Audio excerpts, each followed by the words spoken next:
Welcome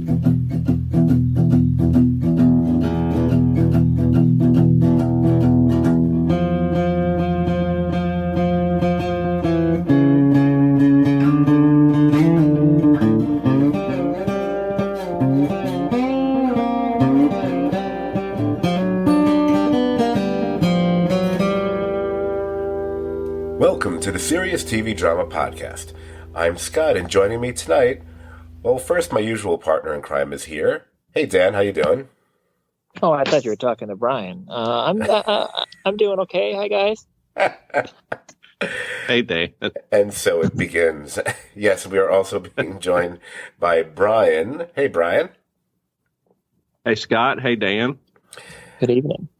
And, statistic-wise, Dan might be right about that over the last few years. But, that's a matter for another podcast that no one will ever listen to.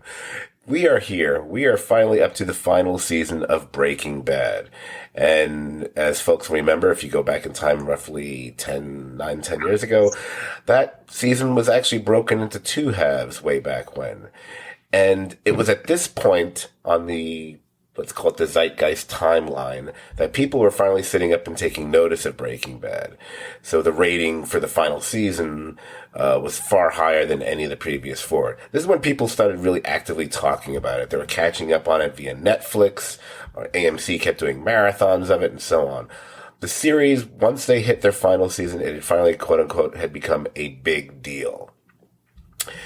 So, and of course, and all of us were watching all along, or at least it started, midway during its run. We were like, well, we told you so. I always kind of got a kick out of that because I feel like when you're watching a show that doesn't seem to be on everybody's radar, on one hand, you're trying to push it on people, but on the other hand, you always feel kind of possessive over it as well. Do you guys know what I'm talking about? Yeah. Yeah, it's like when you like a cool band, right? And then all of a sudden, like, they become really popular, and you're like, "That's my band." I don't want douchebag frat boys to like my band, right? But at least with Breaking Bad, as opposed to a lot of bands, unfortunately, Breaking Bad stayed true to itself as far as their quality and what they did. And you can never say Breaking Bad sold out the way sometimes our bands tend to. Ooh. There's some gas there. So, with all that said, let's crack open Season 5. Season 5, the first episode was Live Free or Die. It was directed by Michael Slovis and written by, of course, Vince Gilligan. Now, this was the one where when we kicked off the season premiere, we kicked it off with an opening that, was in true Breaking Bad style. It was as intriguing as all get out. It's Walt's 52nd birthday, which means we're watching an honest-to-goodness flash forward. Forwarding a year later. And we see that Walt has a full head of hair, a full beard, and his lungs sound like they're full of cancerous cells, too, when you hear his bone-rattling cough. We know from the license plate he's been living in New Hampshire, and he's in town to meet with one of our favorite dudes from Deadwood again. Only this time he's there to buy one serious piece of military hardware. I know that the two of you're both big fans of Jim Beaver from his work on Deadwood, as well as Dan. Was he like Supernatural? All right, he was in Supernatural. Was he? Yeah, like he was great on that. Wasn't he like a big time blogger or something like that? That something with social media where Jim Beaver had a lot of followers. Yeah, he's got a pretty good following and stuff on Facebook. Whatever, he'll post about progressive political issues, Right. But that's right. He's on Supernatural also. But he's also one of those great ways of how we first get into Deadwood, if I recall, because we spend so much time with his character in that. I think in the very first episode of Deadwood, if I'm not mistaken, when he goes on one of these great monologues when he's at the bar and stuff. It's really, anyway, he's a great actor. So, getting back to the series, I think the most common refrain that we kept hearing that was used to describe Walt's ascendancy, or maybe it's his descent, I don't know, to crime lord, is Scarface. And when you see that piece of military hardware, you can certainly imagine Tony Montana toting that badass gun into war when you see the thing that's in his trunk, I thought. Yeah, which is foreshadows a scene in this arc we're going to talk about. And I want to add about Jim Beaver, Scott. I don't know if you know this, but it's kind of interesting. He also is sort of a minor historian about Superman, about the actor. I don't know if it's just George Reeves, but he did a lot of apparently research and has written some blog posts or responses or articles or stuff about Superman. So I did not know that. Now I like him even more. Yeah, really kind of interesting. Yeah, he's really smart, thorough. I should see if he wants to join me on a podcast one day. Just talk about Superman. Now, one trick that they try to set up with when we see that gun is, we're going to spend the rest of the season is seeing how we can now imagine Walter White in the same way as, as that in that Tony Montana moment. Now, I thought this entire episode was really dotted with several moments that kind of brought a little bit of a smile to my face when I watched it again, because I think one of the fun parts about doing a rewatch is the way we react to it now, and we also remember how we reacted to it and processed the information when we first saw it. So I think that's become one of the great things about doing this rewatch. I'm realizing for myself personally, I've watched a lot of these episodes several times over, except for the 5th season. This is actually going to be the first time I've done a rewatch of the 5th season, by the way. Other than when I watched them maybe that one week when they were on, when I was podcasting with the Geek Girl Soup gang way back when. It's amazing for someone like myself who claims to be, I know so much about Breaking Bad, and then there'll be a scene here, a scene that's like, I totally forgot about that. It's just, I don't know. Yeah, I think there's two interesting responses I've had rewatching, and that is when you watch it the first time, your response is more emotional. When you watch it the second time, it's more intellectual, that you're analyzing how everything worked, knowing where it's going and where it started. And so you catch things that you don't maybe necessarily catch the first time because you're reacting more emotionally to the story and you don't know where it's going. And like you said, I think probably the most pleasing part of a rewatch is the little bits and pieces that you forgot, that you're like, oh yeah, like that happened, or this scene happened. And those are very pleasing as well, to sort of find those hidden gems that you forgot about. Right. And for myself, one of the things I'm enjoying doing now more so than I might have done watching it 10, 12, whatever years ago, is I can take the time to admire certain things that maybe I didn't do then, like from the quote unquote, writer's perspective, I can admire a line even more now, and not the obvious lines, like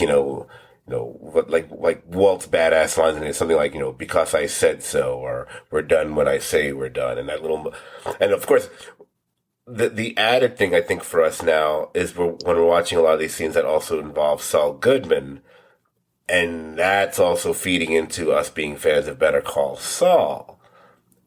And that also changes how we look at these scenes now as well. I know that we were all Bob Odenkirk fans and Saul Goodman fans before, but we might have a bit more, shall I say, empathy for Saul Goodman than we might have before, because we've grown to love him as, in his Jimmy McGill persona, so to speak. So I think that also colors some of these scenes a bit more than before, I think. Yeah. Yeah, we're kind of rooting for him. Yeah, and I kind of get the impression too that I view the show a little bit more emotionally now, because I'm kind of coming at it from a different angle after, I don't know, some unpleasant personal stuff a couple of years ago.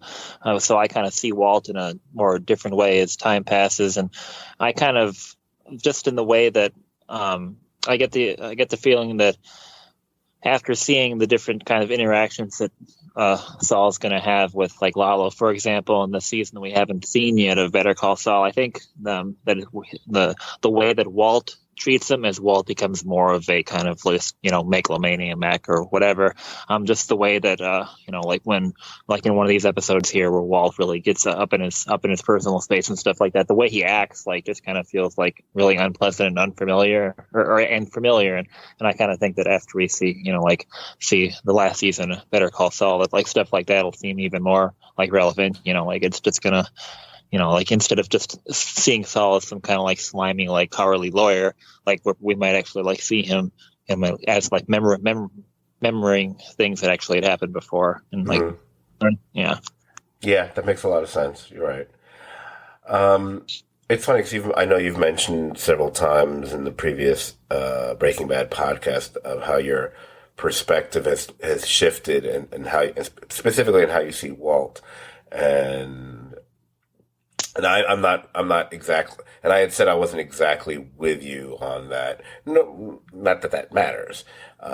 However, I would say doing this rewatch, I have a much greater understanding, not just you, but for anyone who had become very much anti-Walt, at whatever point during the series, because you can certainly see, I certainly see much more reason to.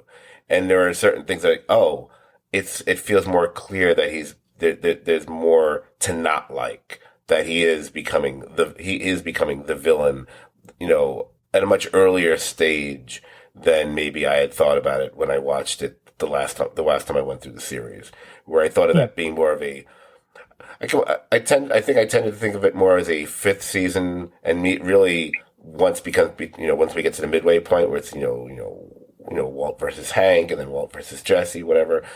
But doing the rewatch, I'm like, okay, I can see why one would want to get off that train. No foreshadowing to a future episode.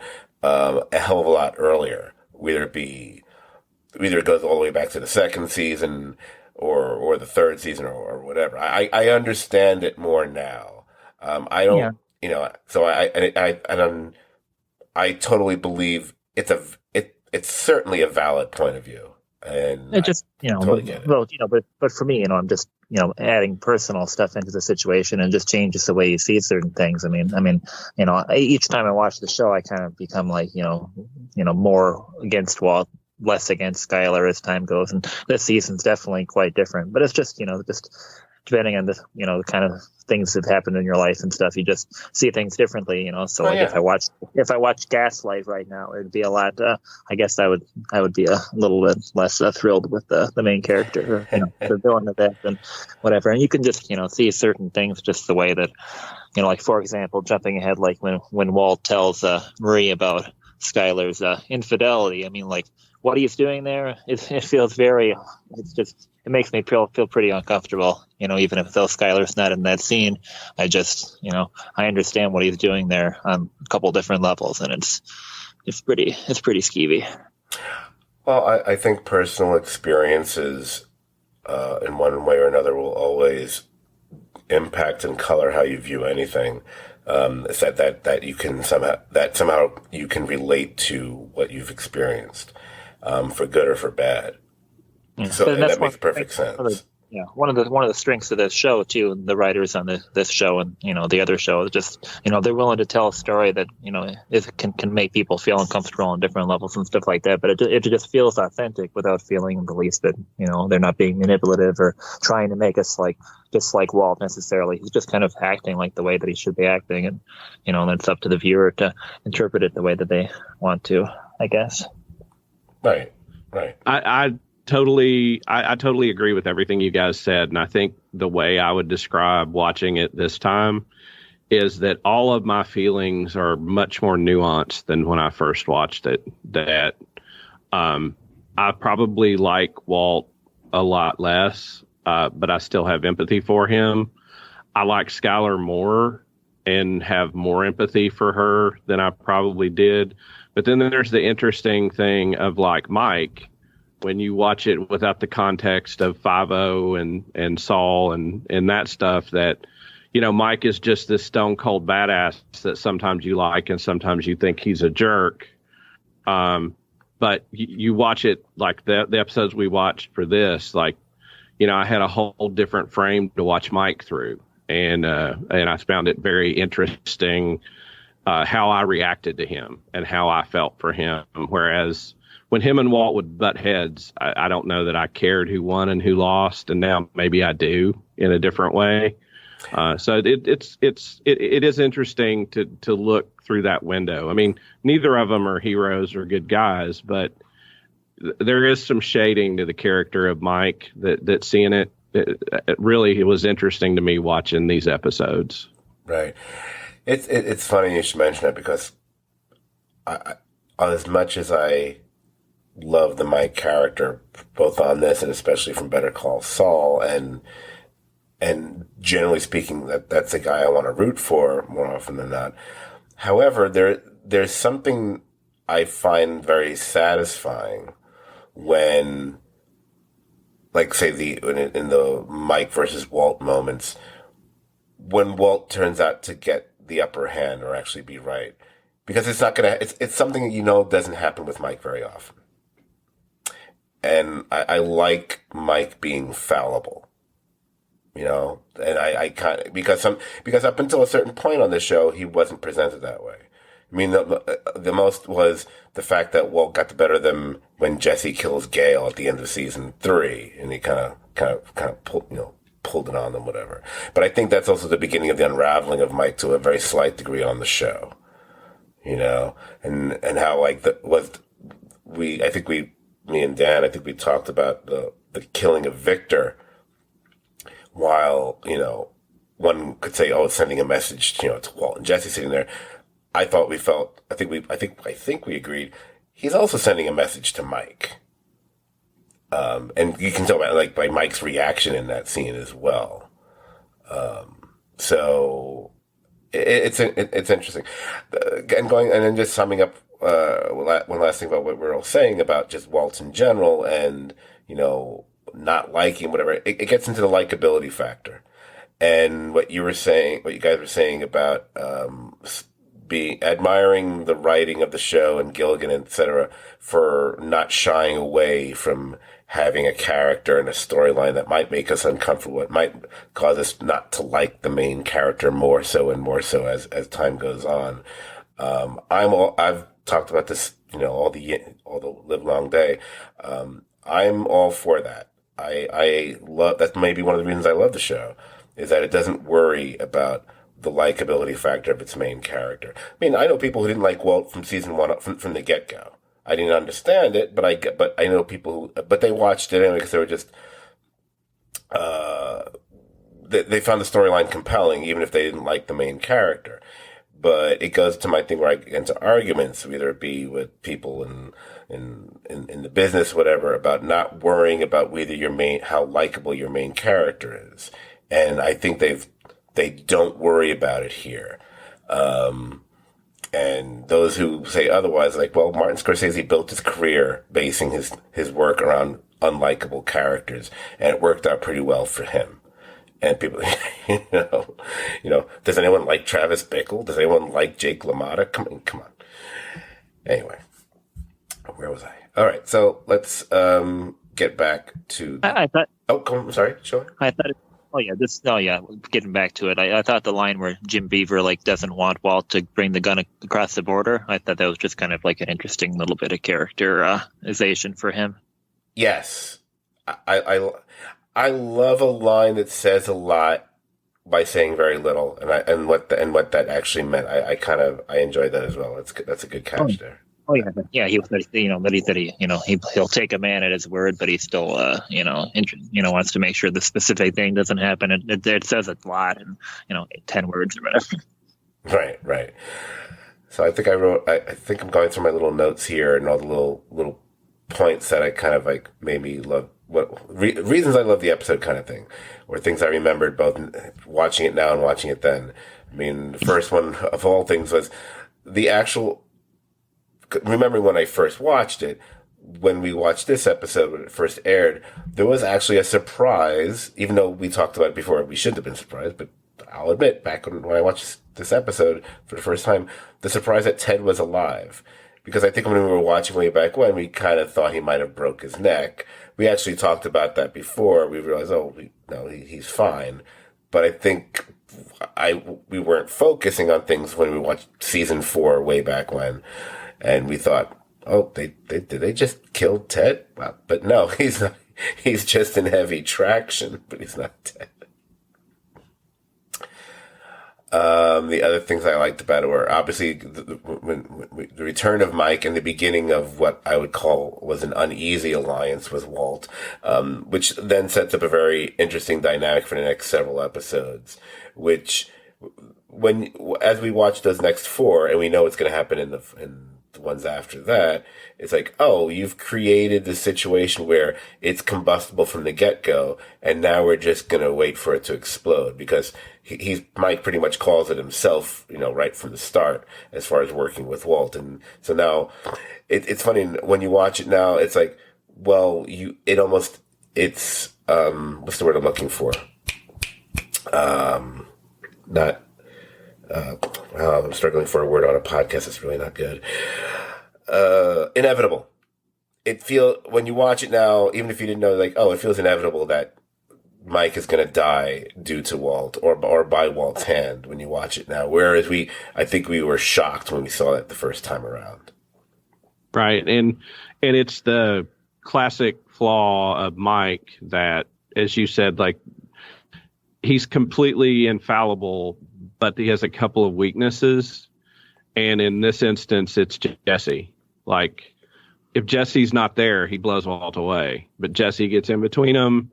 And clearly, he sees potential in Jesse, and he sees something in Jesse that he can't do it. I mean, I don't think he really had a change of heart and didn't want to kill him. I think he just didn't kill him because of Jesse. Right. Oh, and speaking of Jesse, one of the best things about this episode, I love the fact that it wasn't the grizzled, war-weary ex-cop turned fixer, hitman, or the budding crime genius who comes up with the idea of how to dispose of the laptop evidence. But it's Jesse. Yeah. I love that. And I think it's when we get to this season and from this episode on, you start to realize, if you hadn't already, that Jesse is the heart and soul of the show from this point on, for sure. Yeah, and it's like the difference between the old guard and the new guard, that the old guys are talking about how in the world are you going to set fire or blow up something, and this kid with an understanding of electronics says just use a magnet, and if you watch that scene, Jesse says it several times, and at first it's very soft, and then it grows louder until finally, he interrupts them to say magnets, and it's really quite. It's a moment for Jesse. We're in a room full of these giants, he's proving to be the equal of both of them. Right. I love that scene because it's and especially also the way they frame it. So, like you said, they are like giants in the frame, and Jesse is very minimized, in the foreground there, almost like a child compared to these two older bald men, and that happens, yeah. Oh, and just to be silly, hey, today I love noticing the fact that finally Walt and Jesse have decent looking ski masks. Because isn't it more than once that they wear the silly ones? I think it happens in 2 different episodes. Yeah. Right. And finally they upgraded. They wear it when they're stealing the methylamine and when they're intimidating Saul. Right. That's this whole thing. And speaking of Saul, every moment Saul is on screen in this episode is, it's a special treat, I think. But possibly for me, the most special treat of all, as far as smile-inducing, I would say, the reappearance of the most savvy and accommodating junkyard dude this side of Fred Sanford, man. Old Joe is he's a treasure. the little bit where he starts to talk about when he realizes he's talking about cock rings, and Jesse's like, "Why is everybody looking at me?" Yeah. That's just that's just special stuff. So yeah, so like I said, this first episode, it was at the time a very triumphant return for Breaking Bad. I mean, like I said, the ratings this episode got was higher than any episode had gotten before, including Face Off, whatever. But it's just one of those things where everyone gets a little bit of share of time in this episode, and you realize how much you really enjoy all of them and how they all play important parts. They all add layer upon layer in terms of backstory and future plotting, and we're going to see how this is all going to work out brilliantly in their final season, both comically and tragically as we move forward. So I don't know if I consulted with my my old top 25 list before I got ready tonight, so I won't worry about it. I don't know if that was in there or not. So I'm going to move to the next episode then. The next episode would be Madrigal, which was directed by Michelle McLaren, who's directed so many of these episodes, and again written by Vince Gilligan. It's nice to see him writing back-to-back ones here. Now, I do remember being, let's say, iffy way back when on the idea that the Germans might be the new big bad on the show. But, I remember thinking then, as well as forever, it's Breaking Bad, you're going to give Vince Gilligan and company the benefit of the doubt. I think there's a little bit of irony, or I don't know if irony, I don't want to misuse the word irony like the rest of the world. I think there's a funny coincidence that when you're watching it, this episode, you're like, oh wait, the Germans are behind everything? And then who the enemies turn out to be towards the latter part of the season. It's like, well, they are Nazis. they're just American Nazis. Just thought that just now. How little did we know the future would be predicted by something other than The Simpsons? Oh wow, that is true. And going back to what we were just saying about the unlikability of Walt or the opportunities that the show creates for us to not like Walt. It's really, really hard to like Walt when you're watching Jesse falling apart in that scene early on in this episode. That's real. I mean, it's some great acting by Aaron Paul as well, but it's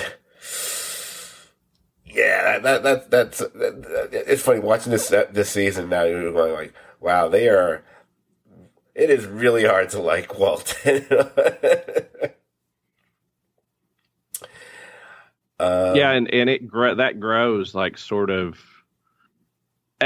This is where when Jesse's strong, and you see him being stronger, that when he's weak, Walt pounces in a way that he doesn't even need to, but he just can't help himself. And I think that's what's so distasteful. I mean, he has Jesse completely where he wants him. Finally. And he can run it, without Gus, without all the other stuff overlooking his shoulder. And we see, later he has gotten Skylar to submission, but that's not enough. He's got to completely dominate her to try to create a fake perfect family, and he just can't stop. And it's the same with the money. It's his classic character flaw. He just can't quit when he's ahead. Right. It's interesting with the especially with the Jesse stuff, because I always feel like there's a certain satisfaction Walt has of, it seemed like he was losing Jesse in season 4 because he was going off with Mike all the time. And, so Mike was almost supplanting him as that, mentor, father type of figure to Jesse that Walt had sort of had, but never really made that strong use of because he was so busy fighting with Jesse all the time. And if I'm going to be anti-Walt, the fact that it almost calls into question any scene where he's being friendly to him in this season.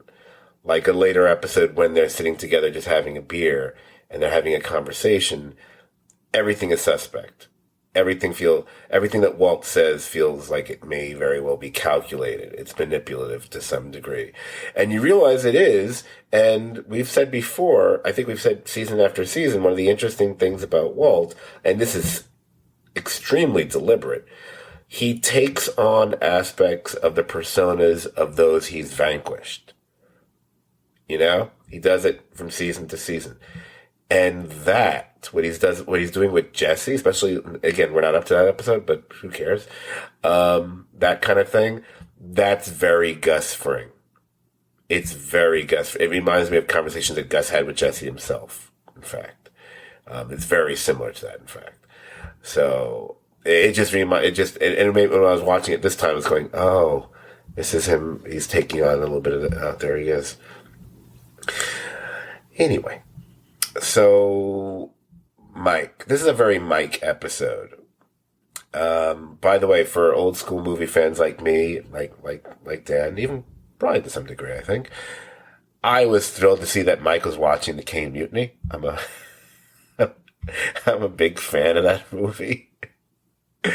It actually caused me to go and read stuff about it, and I was like, oh, I forgot how much I love this movie. And I could spend another hour just talking about the Caine Mutiny. And for people who don't know what the hell I'm talking about, we're talking about the Caine Mutiny movie. It was the movie based on the play, the Trial of the Caine Mutiny.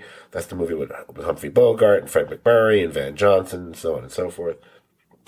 It's one of those great Bogart performance movies, I think. Even though there's a lot of other great stuff, Jose Ferrer is really good in it as well.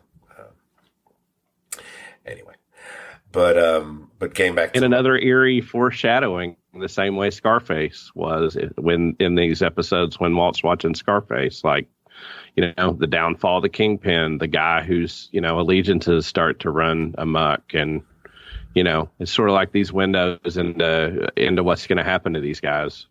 Right. Oh, and one of the best parts about this episode, which thrilled me, the interrogation scene with Hank. You gotta know, these guys must have loved doing that scene. I mean, it's if it's not the highlight of, I don't know, I say it's the highlight of the entire episode. And I would die to see any deleted scenes taken from that. But just the back and forth between Hank and Mike and whatever, which also becomes a bit more interesting when we think about stuff that happens in, you know, Better Call Saul. But we'll leave that aside for now. It's truly one of the notable things here.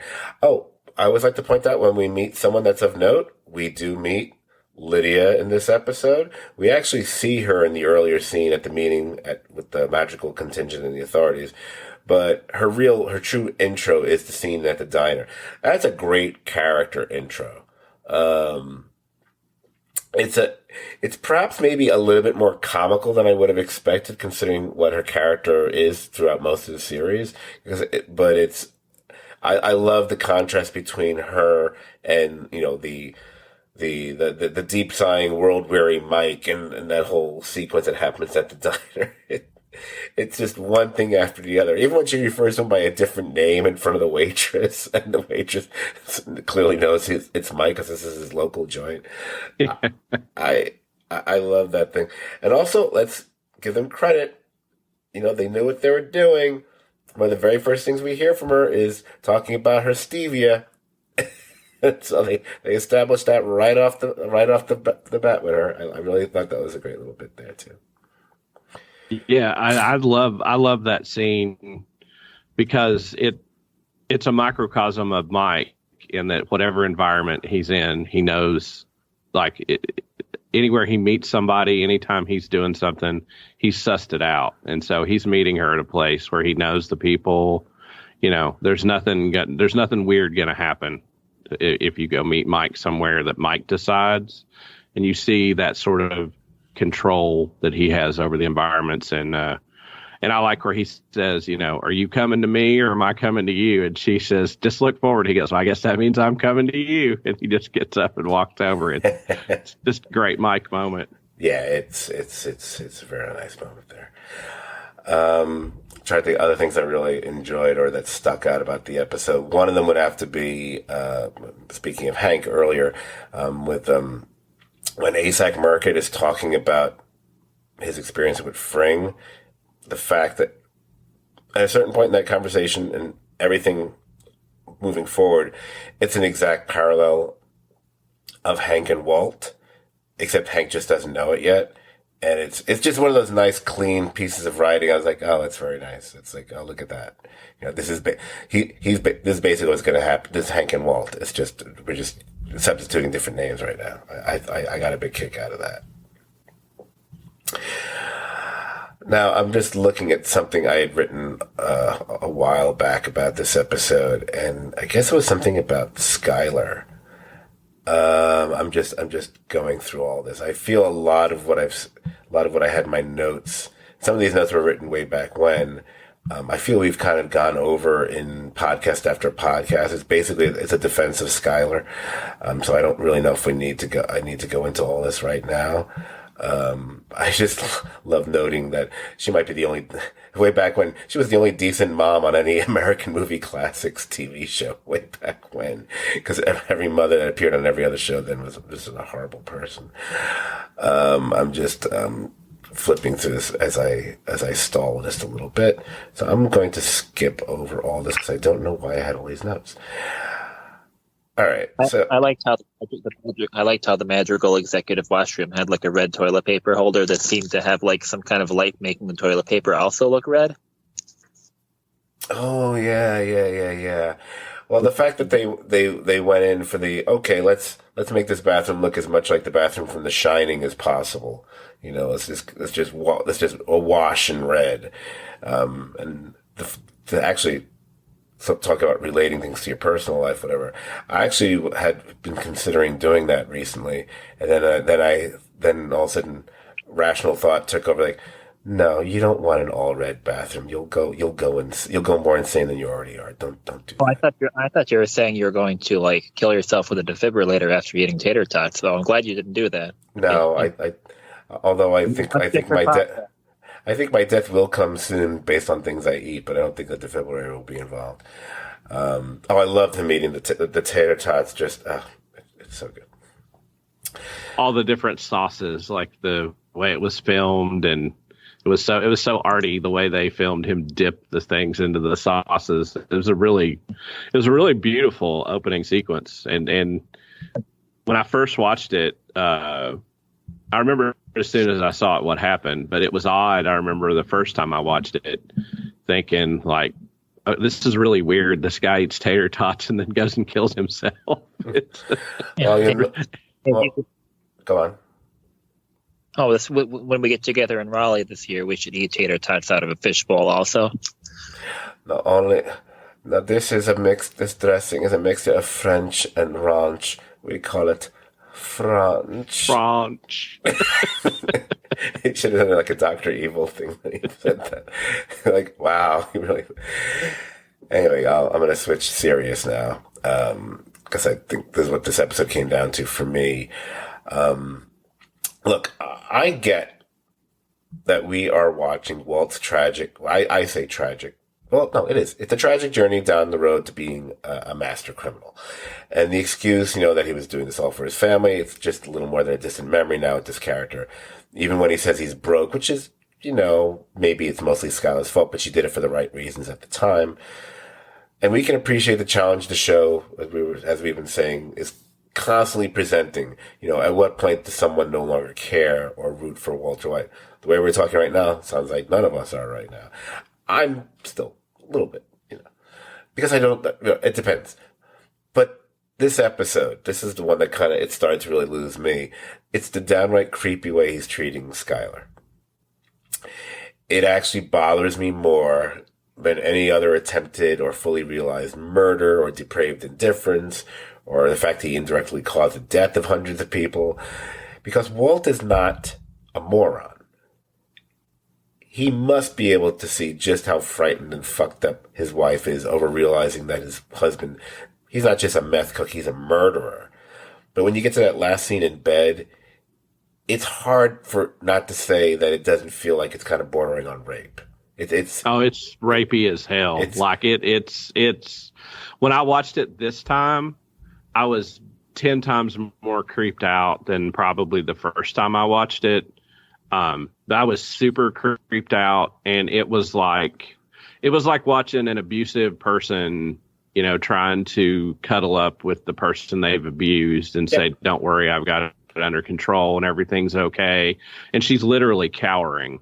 right. It was terrible. Right.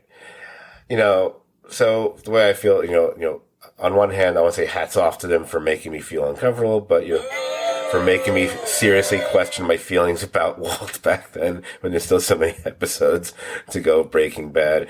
I mean, could I take some issues with Skylar, the way Skylar kind of wavers in her thought pattern, the way she feels about certain things? Slightly, but at the end of the day, it's still it's hard not to.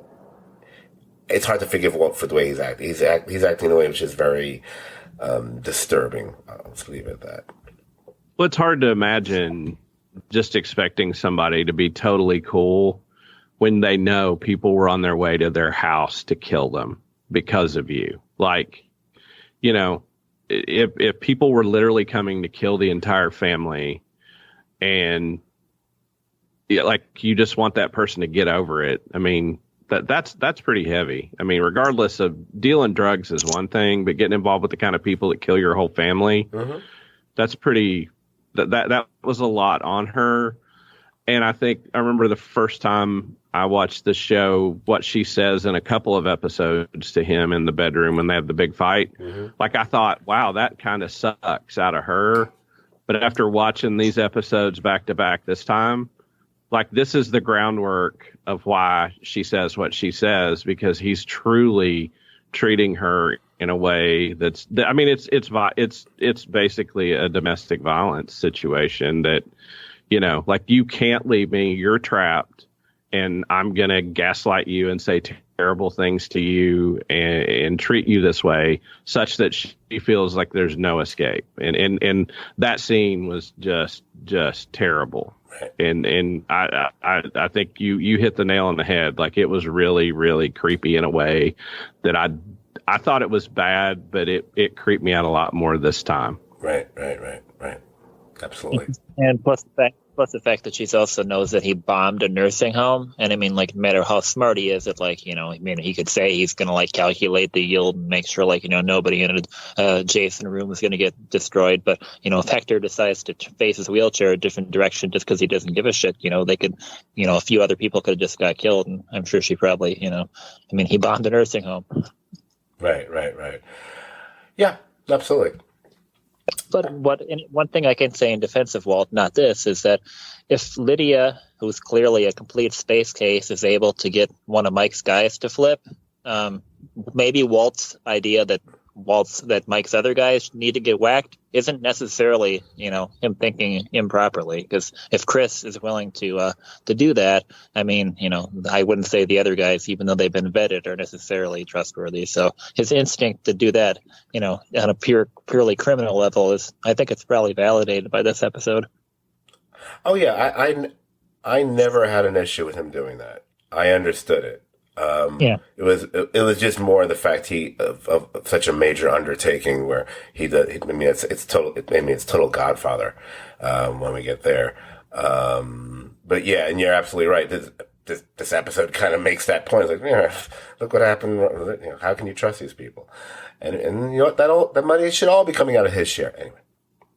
Let's move on. But it does show that Mike does have a line that is too far. And that is, you can't just start killing everyone. And Walt's ready to walk across that line. My only problem with that is, but meanwhile, you went down to Mexico with your boss not that long ago and watched as he just basically killed, 30, 40 people. Poolside, even though I still can't figure out how they were able to pour that many shots of tequila, but not one of the girls had it. I don't know. All right, season 5. We're up to episode 3 now. Hazard Pay. which was directed by Adam Bernstein and written by, yay, our Better Call Saul dude, Peter Gould. This is an episode that features one of my favorite lines of the series. Just because you shot Jesse James, don't make you Jesse James. I love that line. Just love it. And of course, it's one of those lines, once you hear the line, you already know who said it. You don't need to be told. It's Mike. And in this episode, I think like Mike is a rock, but Walt is the hard place. And, despite that line that I just said, you can't help when you're watching this but think Mike might be underestimating Walt. This is despite Mike referring to him as trouble, as a ticking time bomb previously this season. He still tends to underestimate Walt.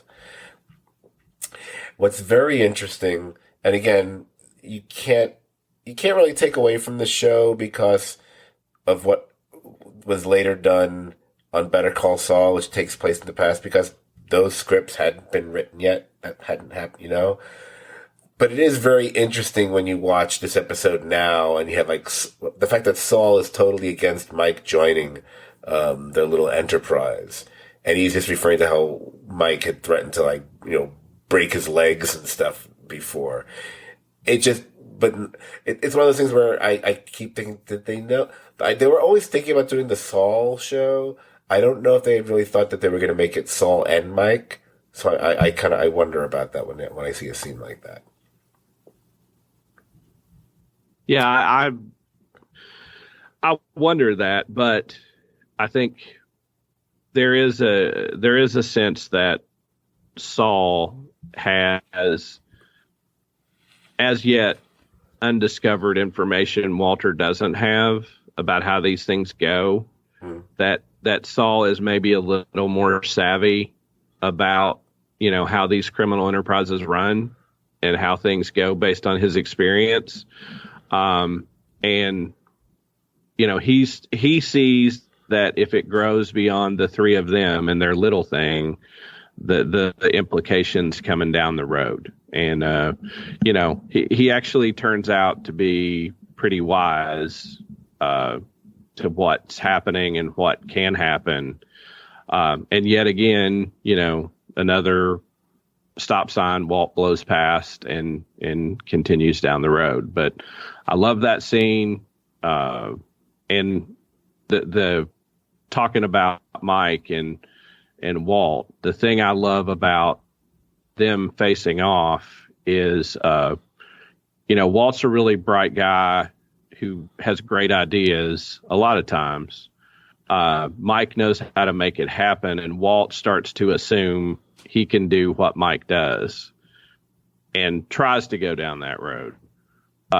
Mike knows he can't make meth. Like, Mike does know his limitations, but in his own sphere of what he does, I think he overestimates, how much Walt is studying and learning enough to try to turn on him. And,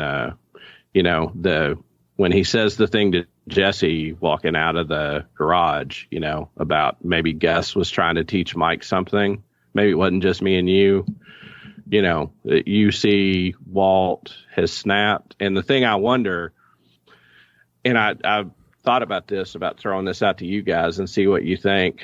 Do you think things would have went on for a longer period of time if Mike just hadn't taken the money? Because it's a very interesting visual that Mike lays all that money out on the table and then takes it away from him. And because Walt is interested about the money and the power, that's sort of almost a slight to Walt to put the money on the table and take it away from him. And then he has this little pile. If Mike had just, say, taken care of the guys out of his end, would that have prolonged their relationship? Or do you think the fact that he embarrassed Walt in that way, that Walt only got the $137,000, that ramped this up to a faster conclusion? I think it ramped it up. I think when they made their deal, Walt handles the manufacturing, he handles the business, and this is the business. And this is not what Walt imagined.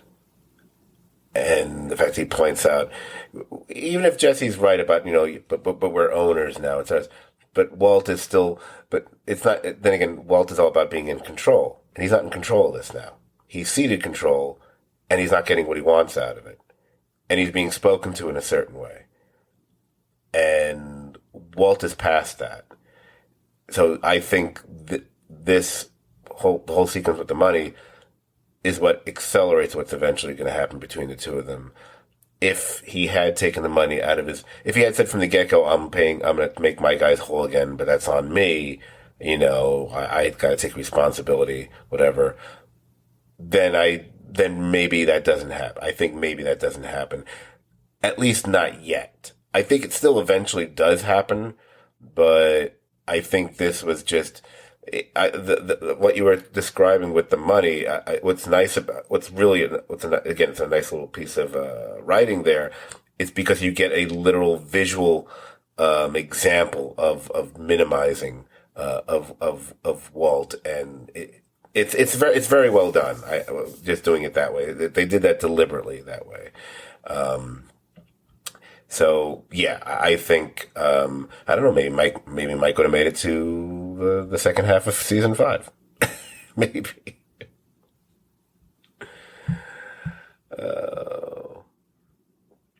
But it's interesting because with Mike, you can appreciate that he's doing the right thing, because he's trying to make sure his guys are made whole again. And I love that phrasing, by the way, though, make whole again. I always love that way of putting it. But at the same time, I don't want to put this curmudgeon on a pedestal just yet because this is more about self-preservation than anything else. It's not. Let's not make him like he's the boy, the hitman Boy Scout that he sometimes comes off as. I got a question for Brian. What's the point of Mike's lawyer putting headphones on? I mean, he already knows about all these other guys because they have to go visit him and he knows exactly where they are and stuff. So.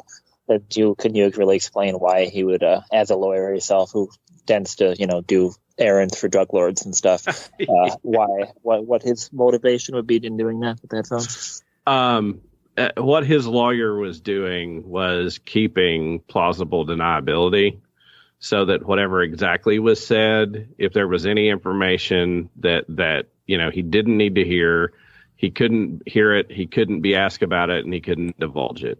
So, and there are certain duties that if you hear talk of certain things like, imminent death, as an officer of the court, you have a duty to report that. Like if somebody says, I'm going right now to kill someone, and they then go and kill someone, that's one of the only times that you can say anything. So my guess is that, to keep plausible deniability, he turned the headphones on. Now, the flip side of that is if you went in the room with Mike and like a guy ends up getting killed because of that, I don't think it's a great defense to say I sat there with headphones on. But I think it's probably more like if he's ever questioned, he's not going to act nervous or look like he's lying because he actively knows what was said and is lying about it. Yeah. If that makes sense. Yeah. Yeah. That's why we have you here, Brian. There you go. So I'm going to run through a few other of the fun things throughout this episode because there is a lot of fun stuff in it. I love all the possible lab locations, that whole sequence. That's just great. The fact that you knew once you realize we're going to see multiple, once we get to wherever the second one was, which might have been the one with the tortillas or the empanadas, they're going to we're going to see the laser tag place show up again. even though it's like, nope. Yeah. But this all obviously brings us to another major intro, the Vamonos Pest intro, which means this is also the episode where we meet Todd for the first time. Todd. And I remember watching at the time and being really excited that, they're bringing in someone from Friday Night Lights. It actually turns out there's multiple people from Friday Night Lights on the show at this point, which I had forgotten about at the time, but now I know it to be true. Because the actress who plays Andrea, Jesse's woman, she was also on Friday Night Lights. She was a delinquent student on there a number of times. But this is the episode for everyone who just knew Jesse Plemons at the time from Friday Night Lights. The introduction of Todd, we're like, oh, look, it's him. And we didn't know it was going to happen a couple episodes later. She was going to make us go, oh, what? what happened? What was his character? I can't remember what his character's name was on Friday Night Lights. It just moved out of my head. But Landry. Landry. Like, oh, Landry. what the fuck? I was like, what the fuck, Landry? Anyway. Give me a second here. I'm just like kind of hit fast forward here. So, you think we'll see Ira in the final season of Better Call Saul, since him and Saul clearly have a well established relationship? You think maybe there'll be like a scene where he's representing him? Yeah, I think that's possible. I mean, hell, when we saw the trailer, the fact that they got Spooge in the trailer for the final season of Better Call Saul, I think anything's possible. I was like, Spooge, Spooge, so happy. Don't bring back Wendy, but they bring back Spooge. Fuckers. And then speaking of the Vominos Pest guys and Ira and Todd and all of them, I did enjoy the scene. And this kind of shows what Mike is good at and why he's there. I love Mike instructing them. And that whole little, going through all that with them, and how you never talk to these guys. Their name, what is it? Are their names Yes Sir and No Sir? Yeah. I really enjoyed that quite a lot. I'm trying to think of other things I really enjoyed about this episode, and you guys can obviously jump in with anything that occurs to you. I'll toss a light one in here. How awesome was it to see Skinny Pete and Badger again? And yeah. And it's also weird when we get to this episode, how far Jesse has come since his days of dealing and slinging with these two guys. Because when you see them in this episode, everything, his manner of speaking, his clothes, the way he's carrying himself, it's like now he's hanging out with children. Especially when you have someone like Badger there who really is, like an overgrown man-child. And is this the episode, the first time we see Skinny Pete playing piano, and we're like, oh wow.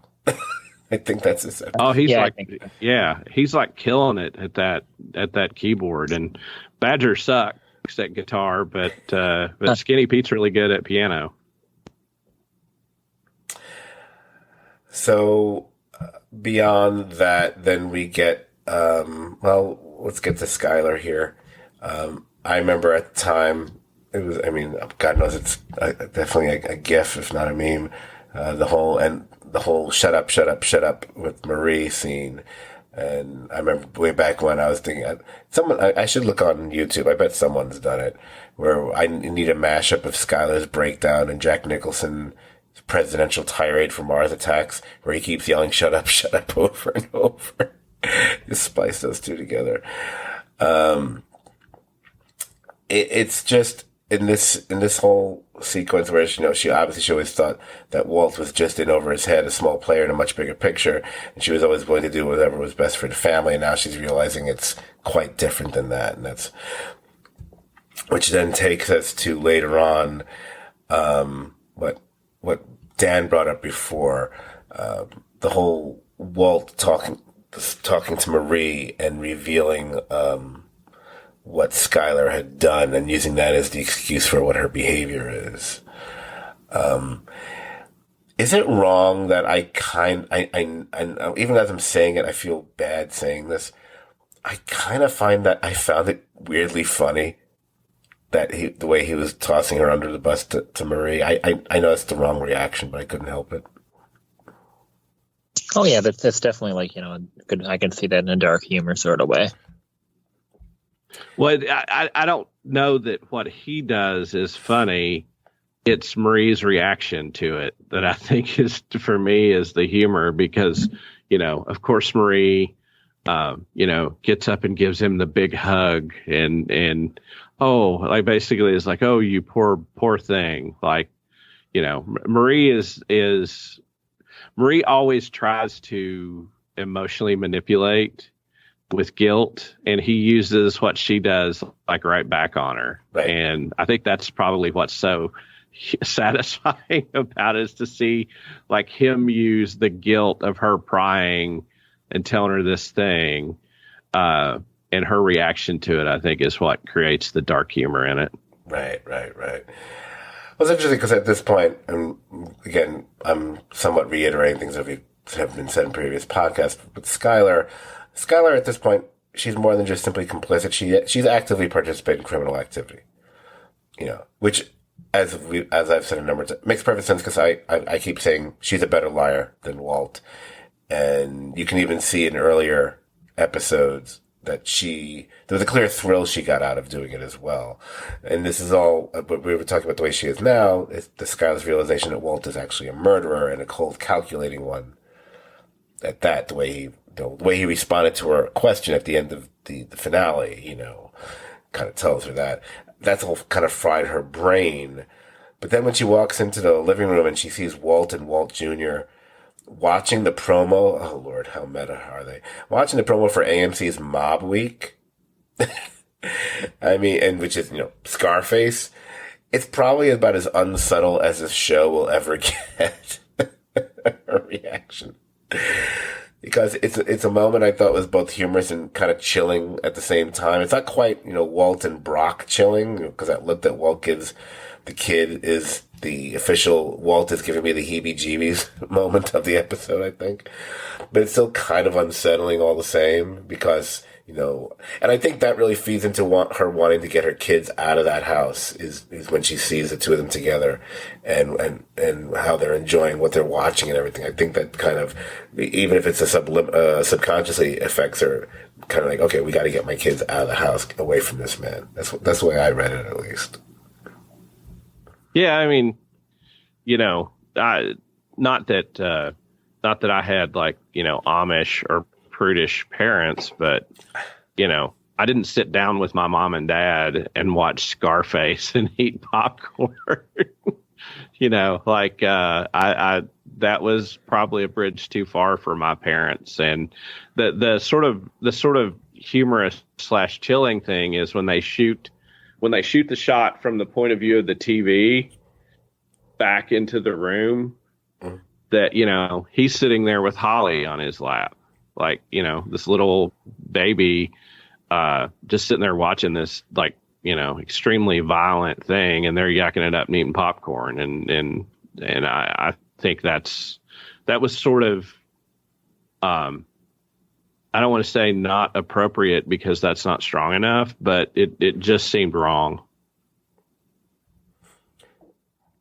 It did, although I was exposed to pretty much all manner of movies as a small child, so I can't really fault on it. But look how well adjusted you turned out. All right, go fuck yourself, Brian. I watch brutal stuff with my kids sometimes too. In fact, 3 minutes ago, my son texted me and said, "Holy fuck, the Batman is good."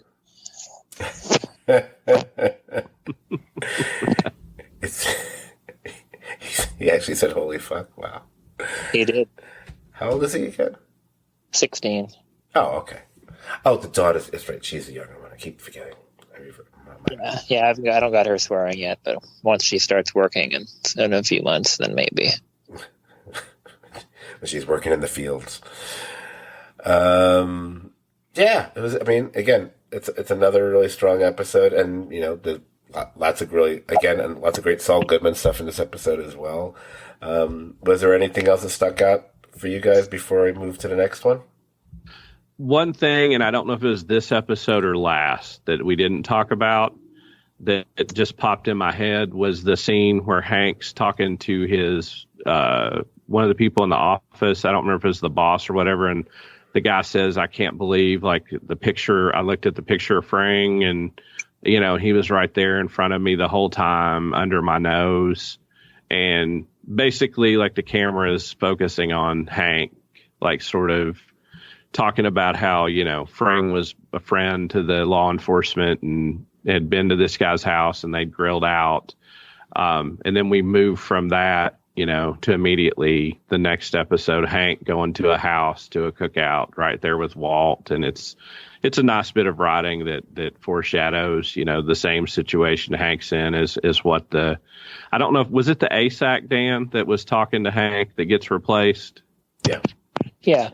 Okay. Yeah. Like him talking about Hank. And I thought that was, it was a scene that watching it now, you can watch it like maybe Hank subconsciously something's registering, or maybe it's just, saying to the viewer, like, hey, look, we know this is the situation Hank's in.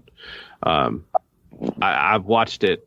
I watched it like a couple of times, and I don't know if something's registering with Hank or if maybe subconsciously the seed's planted there. But I thought that was a scene that I should mention.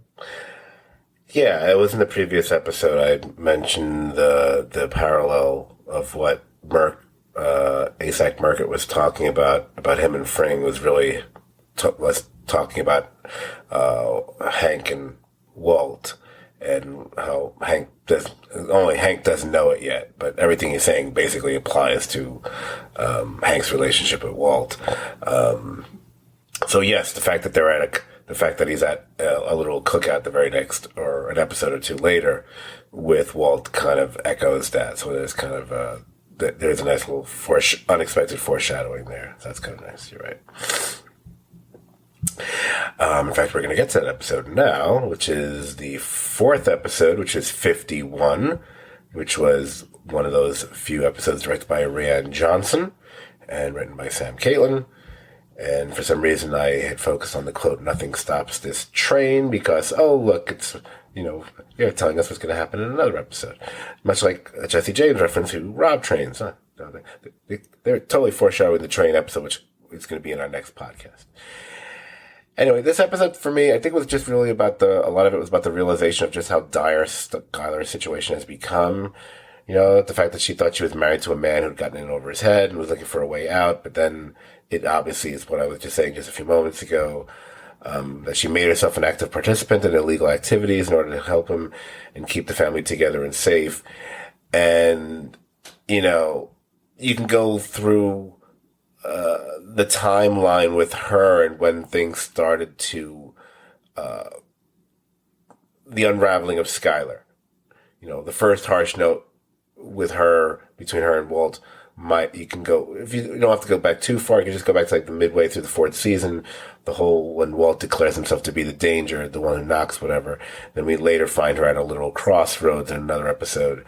And although luck or fate or destiny was pointing her in the direction of one state, she again makes the decision to stay. Because, as we said, she has to be the one who protects this family from the one who protects this family. Now, here's the thing where I think is where we are in the pro Skylar camp, because she's fucking right. It's, as you guys were pointing out before, there were men coming to that house to kill the family. It's by sheer providence that the White family hasn't been wiped out a few times over already at this point.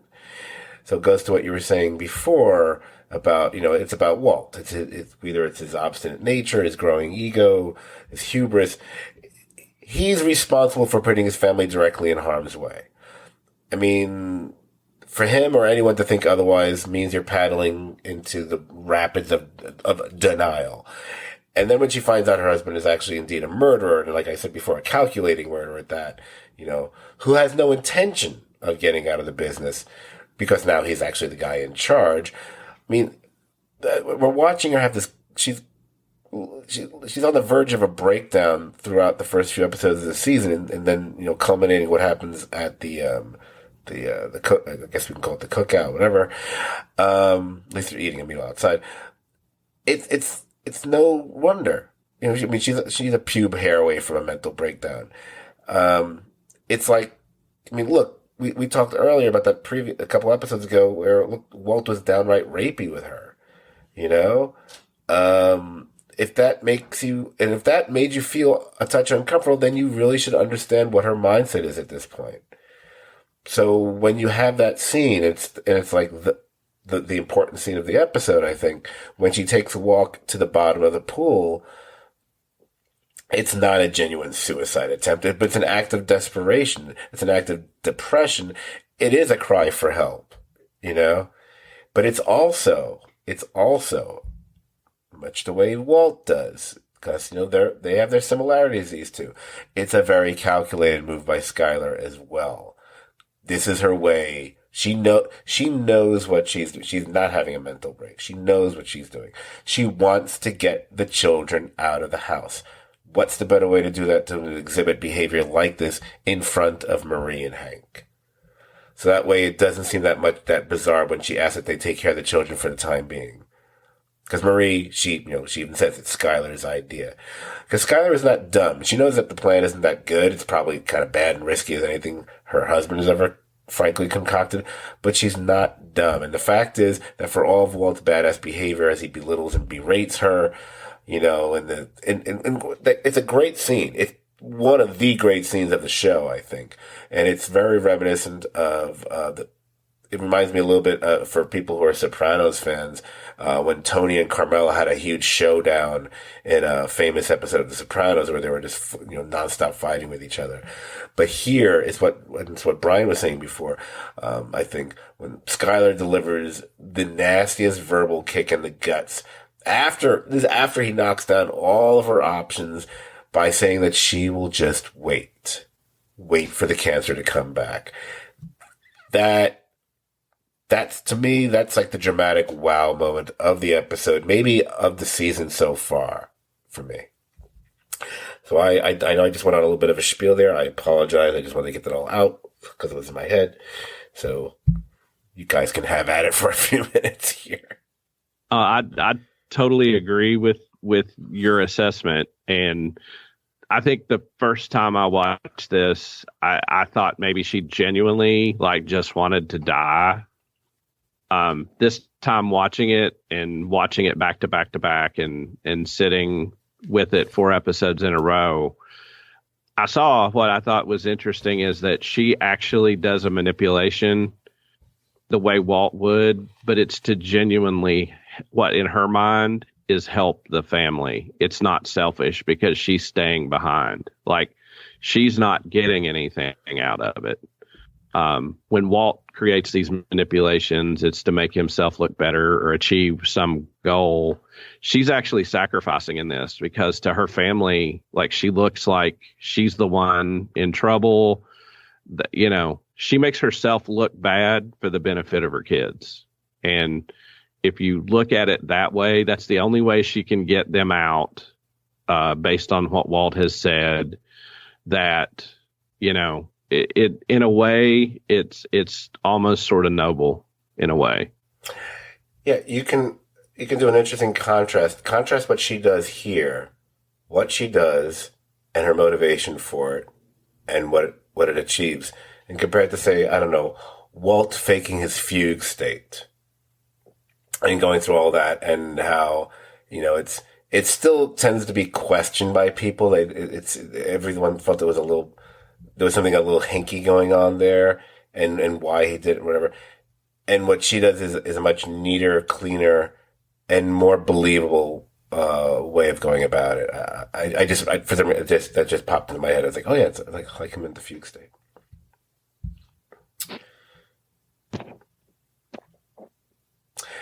So it's an episode where we're commemorating Walt's birthday and his 1-year anniversary of his cancer diagnosis. As I'm watching the episode, especially that fight scene, which is tremendous, I had suspected this was the episode that Anna Gunn had submitted for the Emmy. I looked it up. It was. And she won. Well done, Anna Gunn. You knew what you were doing. So we can kind of pop through the episode in general. Well, this is the one that has the whole opening. Is it the opening? Whatever. I just wrote boys and cars. So this is where Walt kind of sheds the whole, no, we can't get an expensive car for him, whatever, and he buys them both, multi-$1,000 cars there. Well, I guess all cars are multi-thousand. That's a stupid thing. You know what I mean? I can't watch that scene anymore without thinking of the Mentos commercial version of it that somebody made at some point. That's right. And it's nice that I think, if I'm not mistaken, I think he gets Junior the same car that he had before, because I think it's a Challenger again. He went Yeah, back. I think it's the same car. Right. If not, it's pretty damn close. But yeah, we know it's not the same car as that one. Is a burning heap somewhere, but okay. Which is an additional indignity to Skylar. Oh, absolutely. To get the exact same car, to be like, you made us take it back. F you, I'm getting it again. Right. So I'm flipping through the episode now. It was funny because watching it, I had forgotten, and I had to rewind. I actually even had to rewind it. When they established that the magical office where Lydia is located in Houston, Texas. I was like, oh, okay, that makes a lot more sense. I love the bit, and it took me a minute to again, I had to do the rewind thing, and I think Hank actually is the one to mention it later on, that she's so frazzled, I guess, from what had happened with Mike, that she's wearing the mismatched shoes.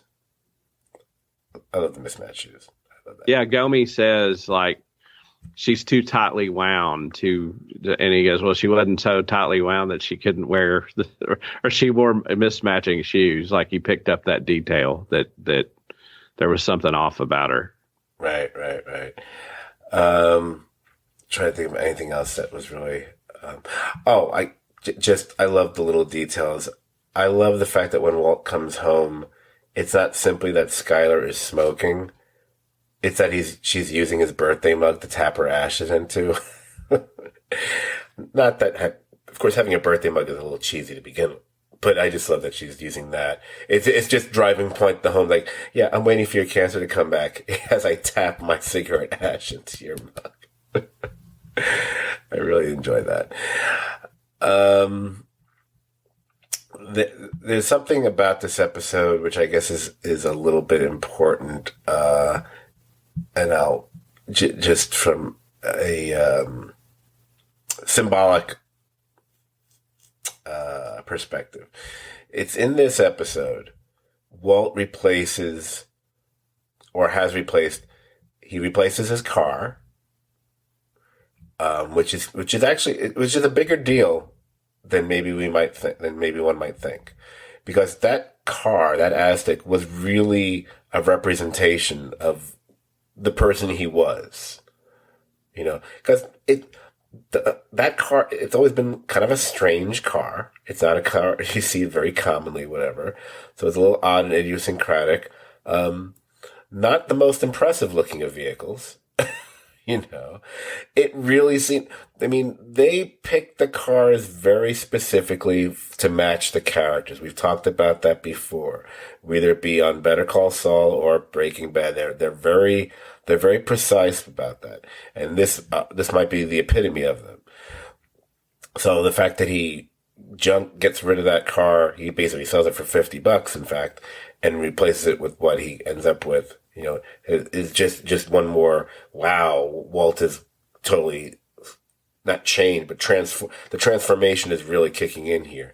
The other thing which we kind of might forget about, and then you have to go all the way to the final episode where we see it referenced, it's the watch.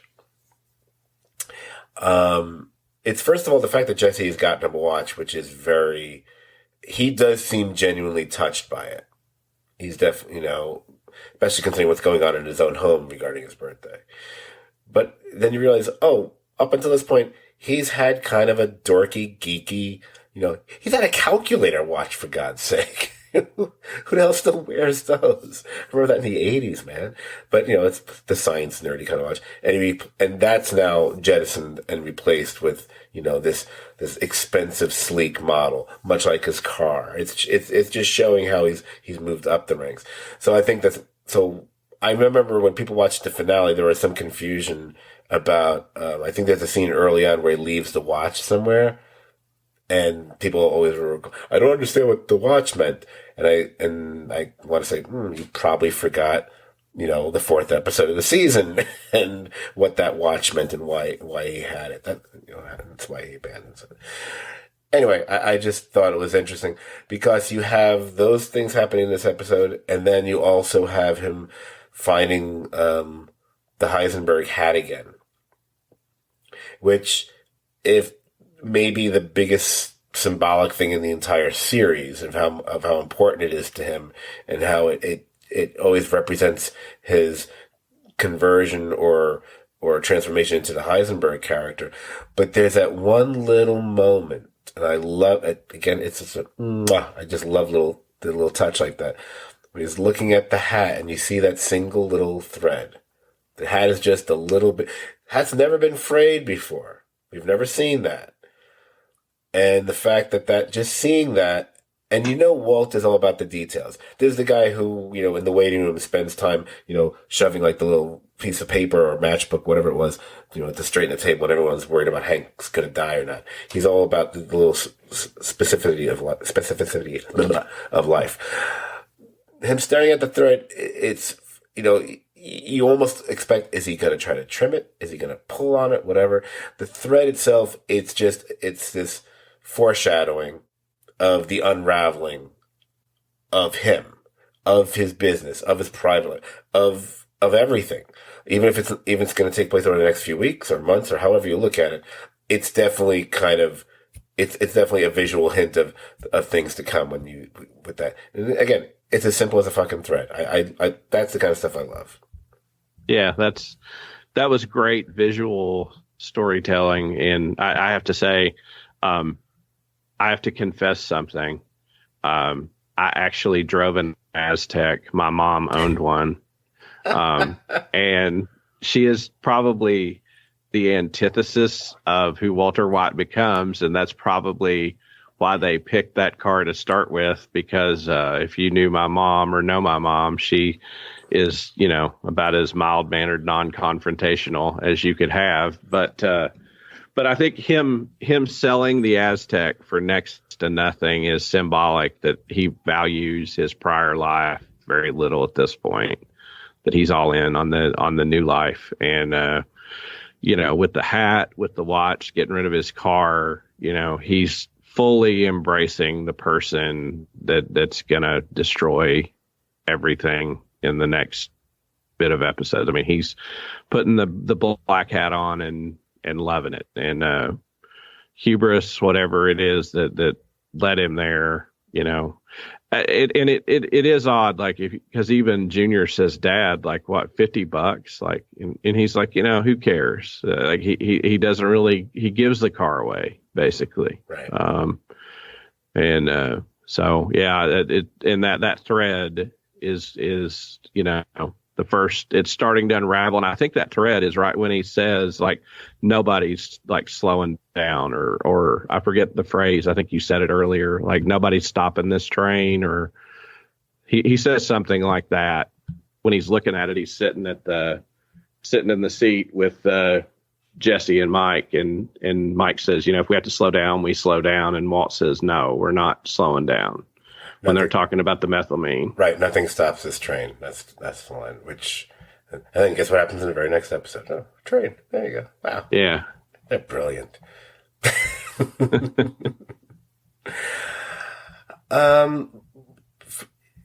Was there anything else you guys wanted to jump in about this episode that occurred to you? I liked, I didn't, this time I noticed Don Eladio and Tyrus's last names on the chart. I don't think I really know. I knew him before on the DEA's, like, this is the big picture of the Fring organization crime chart thing. So. Oh yeah. Right. I do like the detail of discovering the bug on the methylamine and Mike figuring out it's Lydia, and talking about, like, he's going to get her. And we had the scene in one of the earlier episodes where he threatens her, but agrees to let her live for the methylamine. And in this, like, Jesse again is trying to save someone's life. because as you said, Scott, he's become the heart of the show. He's like the fan going, don't be this evil, don't do this stuff, and he says something like you don't know that this woman, she deserves to die maybe more than any man I've ever met, or something like that. Like I like how he refers to himself as sexist for not killing her. yeah. That's right. Yeah. Amazing. I just want to give a shout out to the guy who was working on the Aztec, making a comment about for once not having to replace the windshield. Yeah. He goes, that windshield's been damaged. I think that was damaged at least 3 times that I can recall at this point.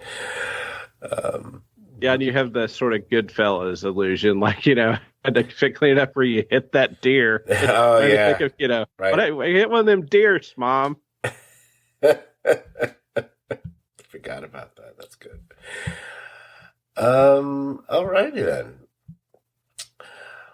So, as we wrap up these first 4 episodes, any other TV stuff that's on your guys' mind you wanted to bring up before we close up the podcast? I should have asked you this beforehand, so I would have known what you were going to say, and I wouldn't have asked you. I finished Mayor of Kingstown, and I liked it, and I watched the first half of 1883, and I also liked it, both on Paramount, whatever. What have I watched? I finished the Righteous Gemstones new season. I did as well. And have to say, if you liked the Danny McBride sort of over the top world, it was enjoyable, interesting casting with Eric Andre as a rival preacher this season, and let's just say there's some really awesome, ridiculous moments with the God Squad that occur. But enjoyed it. It was a fun watch. So I caught that. And so if you like Danny McBride's other stuff, and I thought this season, John Goodman sort of took a nice little bit of a dramatic turn. Eric Roberts is an interesting character addition to the season.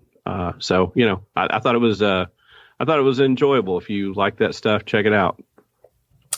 I actually watched it based on mainly Jamie had told me to check it out a number of times. A couple other people, I think at least one, if not 2 different people named Tiffany also told me to watch it. So I caught up with it just before they got to their final 2 episodes, so I was able to finish it. And I remember saying, a show with John Goodman and Walton Goggins, I got to give it a shot. It didn't even occur to me because I did like Vice Principals as well. I never watched East Side and Down, which is funny because that's the baseball one. You think I'm a baseball guy, I would have seen that one, but I've still not. Eastbound and Down is really funny, and I like Vice Principals, but I just couldn't get into Righteous Gemstones. I watched maybe 4 episodes, and I just didn't like it, unfortunately. Well, this season, I will say, and I didn't say it before, I feel like I need to repent. But Baby Billy, Baby Billy could be one of Walton Goggins' most outrageous and ridiculous, funny characters. Oh, and he's got some great moments. Yeah. Yeah. There's some great moments out of him this season. Oh man. And the genius of casting Macaulay Culkin as his, grown-up son was, wow, spot on. Really, I really enjoyed that. Anything else that I've watched? I started and finished Archive 81 in the last week or so. I thought it was very well done. I related to it to a certain degree because certain parts of it take place right in the area where I used to work. And what I used to do for a living wasn't exactly what this guy did, but I am connected to, and I know a lot of people in the archivist field who do things where they're preserving or saving both photography and video and stuff. So I kind of understood what he was doing in a different way. I liked it because it it melded some fun horror tropes together into one series. You've got a very Rosemary's Baby-esque quality to all the weird goings-ons at this specific building, which definitely and as you're watching it, you know, well, there's something very Satan-y going on here, or something along those lines, or some demon, whatever. You know, they're all one demon or another, whatever. So you have that going on, and yet they even make references to the characters themselves in the show. They also give us a little bit of The Shining, as far as the main character that we're following, or one of the two main characters that we're following, is doing the restoration in a place of isolation, and is he being impacted by him being alone out here? And when he watches a video of one of the previous person who had worked there and how he was impacted. I mean, they drop Jack Torrance references in it, you know, so it's they know exactly what they're doing. And I made a joking reference on our Facebook page where I said it was because of me joking about the fact I hadn't revealed my opinion on the Batman movie online as of yet. So I said something along the lines of, I know you've been waiting for me to give you this hot take, and then it was Archive 81 is greater than Midnight Mass. I actually do believe that to be true, though. Only because I just thought that this, I mean, they're both series that are based in the world of horror. I mean, there may be different forms of it, but at the end of the day, it's the same genre. So therefore, it's a fair comparison.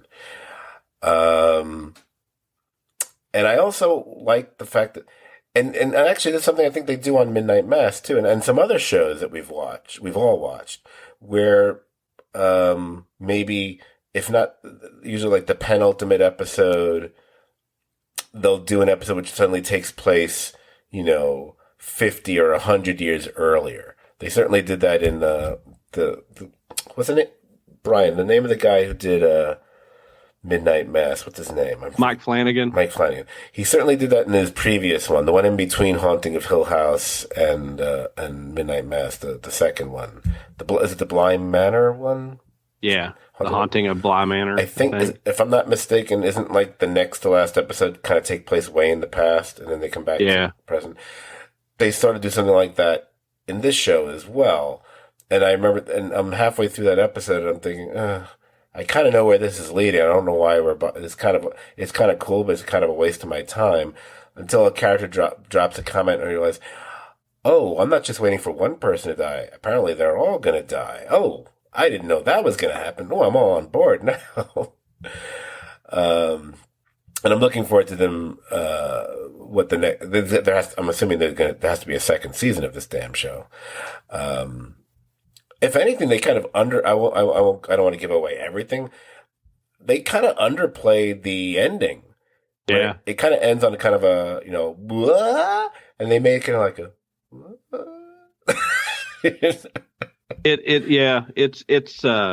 I checked it out and I liked it. I enjoyed it, and it harkened back like to what you were saying, to that sort of, there used to be that sort of specific genre, like, hey, there's something wrong with this building or this house, like, that anybody that goes there, like, strange things are going on, and having it sort of centered in and set in that one apartment building, and then the remote place, having those sort of two focused locations, really made it interesting, because you sort of got to explore the neighbors and what was going on in the place. Yeah. It was like Only Murders in the Building, except with Satan. Yeah, exactly. That's what I was thinking. And not nearly as funny, but no. But yeah, I thought it came along with very little fanfare. I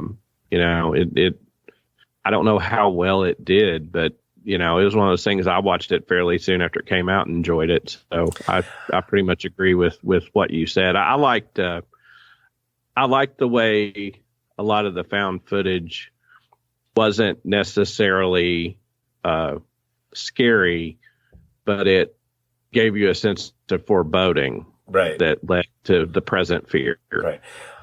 Although they do come up with one major, massive, great jump scare in this series where I had a if I had a liquid in my hand, it would have been everywhere. which again reminded me of the Flanagan series where there's always that one moment, and it's like, oh, they got that moment they got it in the third episode of this one. Not much of a spoiler. I also, when you're gonna do something in that genre, specifically horror, when you establish the story and the rules as fast as they do in this, and they do it really fast, I'm very impressed by that. It's like, oh, here's my story, here's where it is, let's go. And then they start folding in things where I was like, oh, okay, didn't know that's where we were going to go here. Didn't know the character was going to experience things with what he's watching from videos from the 90s, whatever. As it went further, every time they surprised me, I was impressed by that, and that made me enjoy the series more. And you're right, it's weird that it didn't get quite as much attention. And that I've talked about this online recently. Maybe that's how I'll end this segment, maybe just on this thought. It's something to be said for not using the release everything at once Netflix binge model. And I know a lot of us prefer that because that way we can watch it whenever we want. It's all there, blah, blah, blah. But as far as a show receiving notice and getting more talked about and being in the public consciousness, that format works against it. Because all the show, if you think about, generally speaking, and then there are exceptions, and I know what they are already, but generally speaking, the shows that get the most conversation going and most interest and thus get more viewership are the ones that we're talking about week after week. That's why Disney doesn't release all of Mandalorian all at once. It does it week to week. That's why the Marvel series like Hawkeye or like Loki or whatever, or WandaVision was released week to week. They released 2 episodes maybe at first and then week to same kind of thing. That's why Amazon is doing that now, because it builds conversation and gets us. Peacemaker became the biggest show of the, it might remain the biggest show of the year because they released it that way. And we were talking about it week after week. You do it all at once, and it kind of fizzles. I'm sorry, Dave. I'm going to talk over you. Yeah, just like like the second season of Star Trek Picard's out now, and it's just I've been talking to one of my friends about it. It's just easier to talk like after the episode if you just watched one episode and you don't have to oh, how far are you? Oh. Right. It just makes it easier to talk about stuff. And even with shows, like Yellowstone, for example, is really popular. Same thing, that doesn't come out every week. They stagger them and stuff like that. And I just, as somebody who takes forever to get to stuff anyway, it doesn't, really bother me how they release stuff, period. But right. I mean, and I know I was having, when I was looking online, someone who I think I'll classify her as an occasional listener. I don't think she listens to every podcast, but I know she's listened to some of them. She felt the opposite. And again, there's nothing wrong with feeling that way. I'm not saying it's the wrong way to feel, but I'm trying to make a point. But that's going to help the show in the long run. Because when you build that interest and it gets more talked about, first of all, it's more fun to talk about a show with other people that way anyway, like you just said, as opposed to having the what are you up to conversation. And it also, if it's increasing interest and popularity and whatever, it increases the likelihood they're going to come back for a second season. That's kind of the big point there. And that's why, it's weird. And the show I use as a comparison, where, and I'm not doing this because Brian's on the podcast, but Ozark got released, and you got, they just released I guess it's the first half of the season, whatever you want to call it. But it was, 7 episodes? Was it 10? Yeah, I think so. And I watched them in a day and a half, right. And you almost forget it didn't happen. They could have just done one a week, and then guess what? It comes back in 3 weeks or whatever. Yeah, and and I think that was a problem because I know a lot of people watch it, and it kind of it came and went, and now. But then no one's talking about it anymore. And that kind of works again. That's one of the bad things about that model. I keep thinking how much more popular and yes, in this country, Dark would have been if that had been released, on a weekly basis, because people would have been talking and theorizing. It would have been like Lost all over again.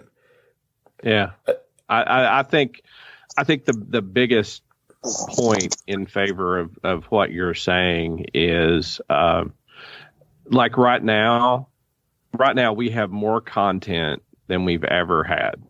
Like, if you make me wait a week for something I really like, it's not like I don't have other things to watch, or, there isn't something else I can binge. And the things that are dropped immediately, they have a very disposable quality that when you're waiting and thinking of, if you think about something for 6 weeks, it sticks with you longer than something you think about for 3 days. Right. And it's just, it's just that simple. And, for instance, like what we're doing tonight, we're not talking about a whole season of Breaking Bad. We're talking about 4 episodes. Like we've broken it down into something so you can actually talk and think about it.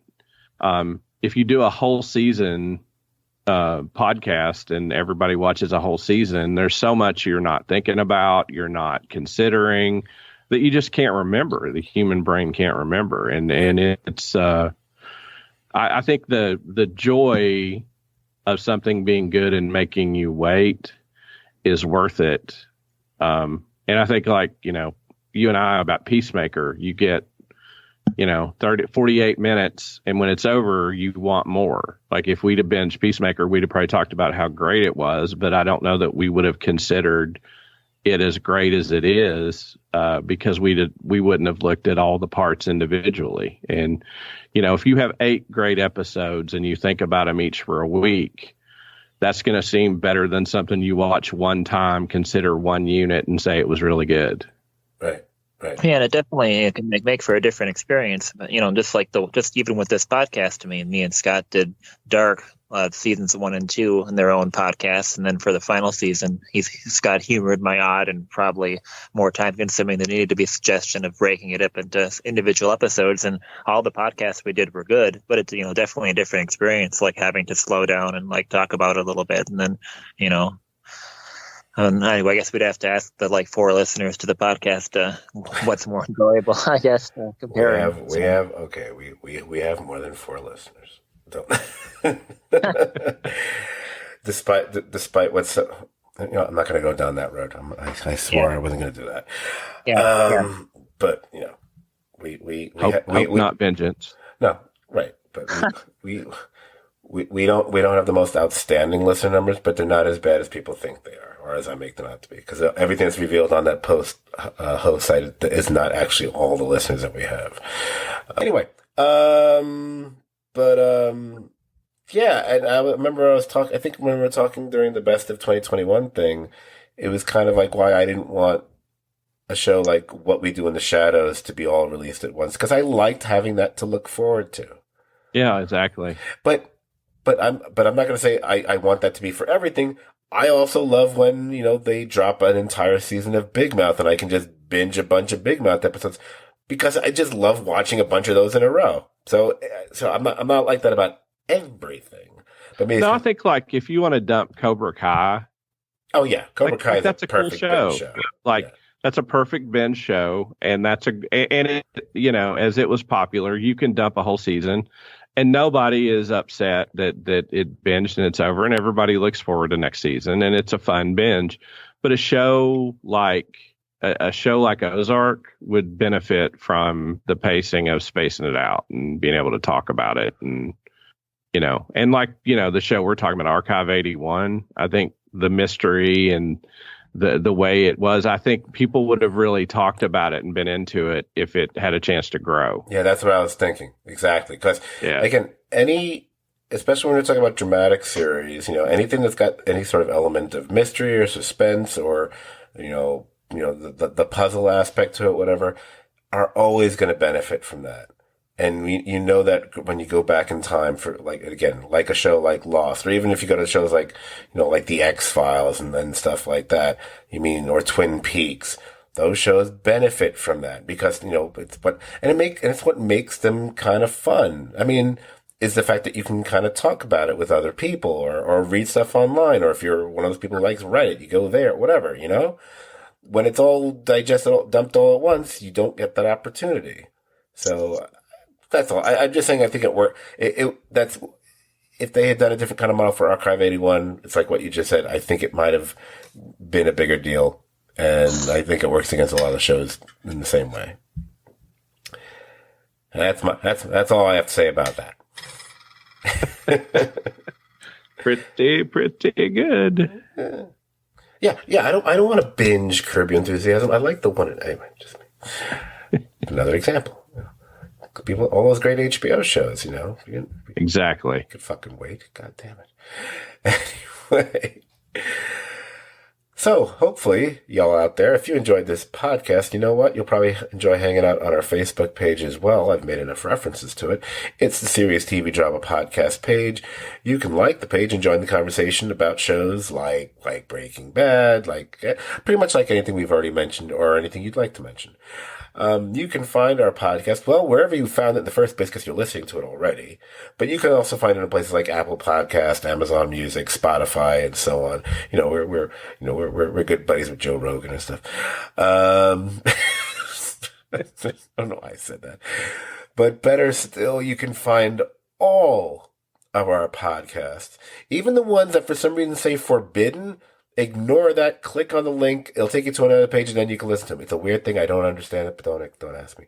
But you go to stvdpodcast.podbean.com, and all 330. I don't know what number of podcasts we're up to. I forgot to write. I'm going to say 334 of our podcasts are there. If I'm wrong, I apologize. No one cares if I'm wrong. You can also follow us on Instagram. Our Instagram is, Serious TV Drama as one word. And of course, you can follow us on Twitter. We occasionally comment on things, or as well send out links there. And the handle there is at STVDS. I'm sick and I'm tired. At STVD Podcast. STVD as in Serious TV Drama. Yep, that's the name of the podcast. Yep. Fucking asshole. So, we will be joining forces again, probably in less than 24 hours from this recording, where at least the three of us, there might be a fourth, don't know, we'll be talking about some movie with a guy with pointy ears and stuff that came out recently. Beyond that, obviously, we will be covering the next 4 episodes of Breaking Bad in the next couple weeks. We do feel we'll probably get the Breaking Bad rewatch done just in time. We hope to get it done just before Better Call Saul starts. If schedules don't permit, then we might have to have a doubling up, and hopefully we're going to try to avoid that because time is a precious commodity for all of us involved in this podcast, I think. So I think we're going to try to get it wrapped up the week before Better Call Saul starts, which is on, as I said it would, starts on April 18th. All right. You nailed it. Yeah, well, I kind of said April 11th or April 18th, and I was kind of leaning more towards the 18th, but still good. All right, so Brian, thank you so much for joining us this evening. Always look forward to talking to you, and we'll do so again tomorrow. It was great to talk to both. Yeah, totally. It was great to be on here with you. There you go. And Daniel, always a rich enriching experience to talk with you. So there's that. Yeah, I think you guys both covered that pretty good. I don't have anything else to add to that. Oh boy. All right, so with that, so thank you for listening, and good night to everybody out there. And I'll let you guys do your good nights as well, and then I'll click the button. Good night. We're such pros.